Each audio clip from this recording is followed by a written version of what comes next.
Well, the names of the prospective ministers in the new Modi cabinet, of course, have emerged, and we've already been talking about it. Kartikeya has said that several of these people got well dialed up and will, of course, be part of the government, probably, as per reports. Now, the top guns of the BJP, likes of Nitin Gadkari, Piyush Goyal, Prakash Javadekar, Mukhtar Abbas Naqvi, received the calls from the PMO.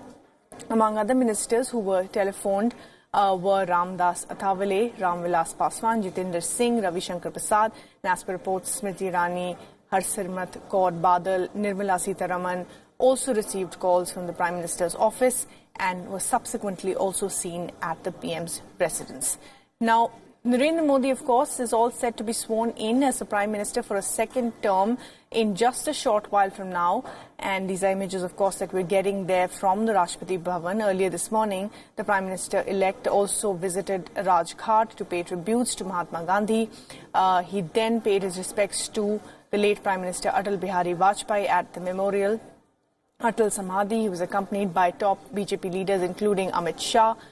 And these are visuals from earlier at Prime Minister there paying his respects to Atal Bihari Vajpayee. And the Prime Minister-elect also visited the National War Memorial in New Delhi. He paid his tributes to India's martyred soldiers. Modi was accompanied by Nirmala Sitharaman for the war memorial. And Modi and his new cabinet ministers will take oath of office and secrecy under the administration of the President of India, Ramnath Kovind. The swearing-in ceremony is scheduled from 7 p.m. at the Rashtrapati Bhavan in New Delhi. The ceremony will be hosted at the Forecourt of the Rashtrapati Bhavan, and this would be the fourth time a Prime Minister would take oath at the Forecourt instead of the Darbar Hall. Mr. Modi's 2014 swearing-in ceremony also took place at the Forecourt. Narendra Modi will take the oath of office as the 16th Prime Minister of India, and those live visuals from the Rashtrapati Bhavan of the guests coming in. We can see the UP Chief Minister Yogi Adityanath going in, the INB Minister Mr. Rathore also making his way there, and 8,000 guests in all, which includes celebrities, industrialists, big names, of course, and politicians. The Congress's Sonia Gandhi, Rahul Gandhi also going to be at the swearing-in ceremony. And so how is, of course, the Rashtrapati Bhavan gearing up for this big day? Well, the forecourt of the President's house is the venue of the oath-taking ceremony. Today, 8,000 people are set to attend this mega event. Previous such ceremonies had seen attendance of about 5,000 guests. Among foreign dignitaries, 4 presidents, 3 prime ministers of various countries will be attending. And, well, what's on the menu, you may wonder? A wide variety of items. There will also be a private dinner for VVIPs, but we will get to know that in a bit. But first, all the guests in attendance would be welcome to fresh fruits, lemon tarts, sandwiches, samosas, and Raj Bhog. There will also be other light snacks for the guests like paneer tikka. So a lot of Indian delicacies there in terms of snacks. For a clear view of the event, elevated seats in the rear row for the guests have also been put in place. And after the swearing in, the President of India will host a private dinner for 35 VVIPs. A dish by the name of Dal Raisina is the main attraction, it seems, at the dinner table. It's a concoction of black lentils infused with spices from Lucknow and a lemon coriander soup. Dal Raisina is a speciality of the President's kitchen. It is cooked for 48 hours. Now, a variety of chicken and fish preparations have also been made for the guests who prefer meat. Palak and vegetable dishes have also been prepared for vegetarians. A lot of green vegetables, of course, also for vegetarians. Ratan Tata arriving on your screens for the swearing-in ceremony. Also Prakash Javadekar, who's also arriving, the HRD minister in the last government, and possibly going to be still holding an important position in this new government as well.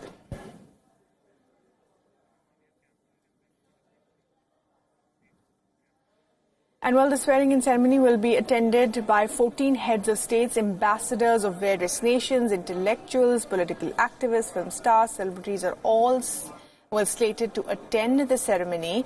The leaders of the BIMSTEC nations will be in attendance. Now, why is the invitation to BIMSTEC nations so significant? Well, BIMSTEC is the acronym for the Bay of Bengal Initiative for Multi-Sectoral Technical and Economic Cooperation. The group comprises of 5 South Asian countries, Sri Lanka, India, Nepal, Bhutan, Bangladesh, and 2 Southeast Asian economies of Myanmar and Thailand. Now remember, Pakistan is not included in the above listing, and this signals India's efforts to further isolate Pakistan diplomatically and look eastward instead. BIMSTEC has been present as a regional grouping since 1997 but hasn't been fully active. India has been giving the group a steady impetus. This is a part of the carefully crafted diplomatic strategy to engage all its neighbors except Pakistan. India has wanted to limit its diplomatic engagement with Pakistan because of its continued support for cross-border terrorism, and hence inviting the leaders of BIMSTEC nations aids India's prerogative of keeping healthy neighborly relations with BRIC and SAARC nations but isolating Pakistan at the same time.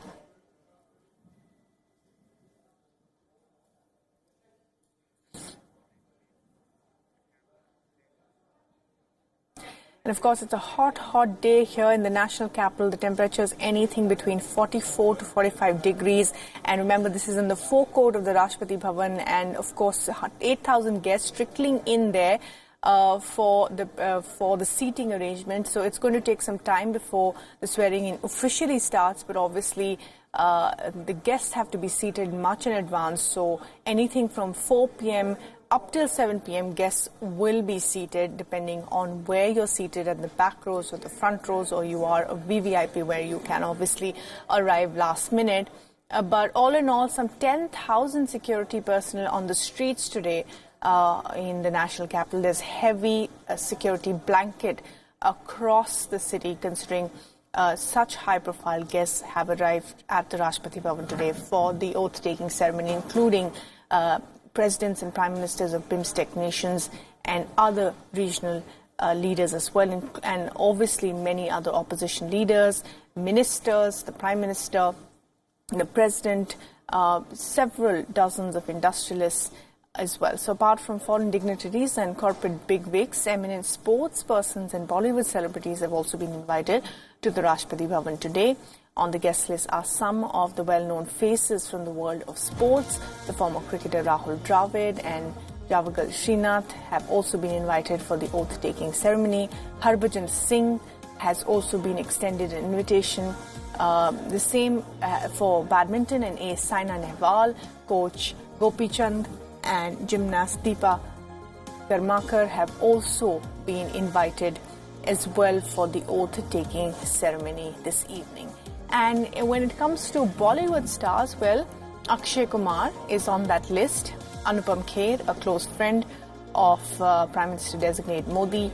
Lyricist Javed Akhtar, Salim Khan might also be in the forecourt today to witness Prime Minister Modi's swearing in for the second time. Vivek Oberoi, who recently, of course, played a Modi in a biopic, has also been invited. Others like Kangana Ranaut will be present for the oath-taking ceremony, as will be others like Kailash Kher.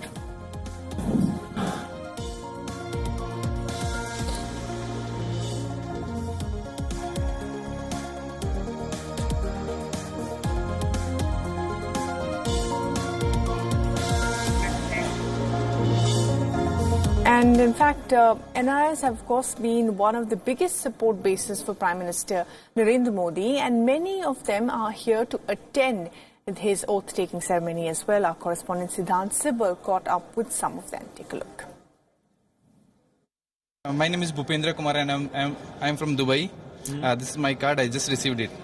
So you're excited about the oath-taking ceremony? Yeah, definitely. Yes, it is a golden opportunity to see our beloved Prime Minister Shri Narendra Modi taking oath once again. It's an era of Narendra Modi 2.0. Never before we have been given an opportunity to be connected with the government or connected with any political party directly. And this all we are doing voluntarily.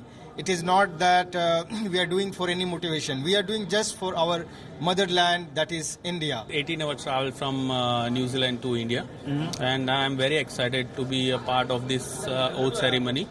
And I wish that next 5 years will be the big achievement and a big victory for Modi government, and he will be he will give his best to the country and to the world of all the Indians in all over the world. When Narendra Modi ji visited in 2015, I think it was a very, very excited moment for Indians in Indian diaspora in Dubai, and it was a really a good beginning between bilateral relation between in terms of finance, in terms of business, and in terms of exchanges. So it was a turning point, I would say, and that's why after that Sushma ji has also taken many steps to make closer and closer in terms of business. So we feel really proud in terms of our relation, and now also UAE government have given land, and we are very proud that Hindu temple is being built in UAE.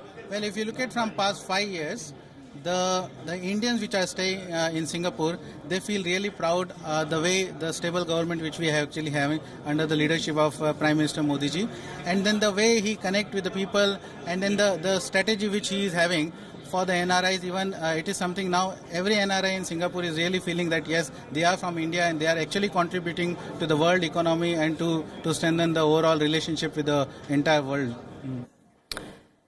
And well.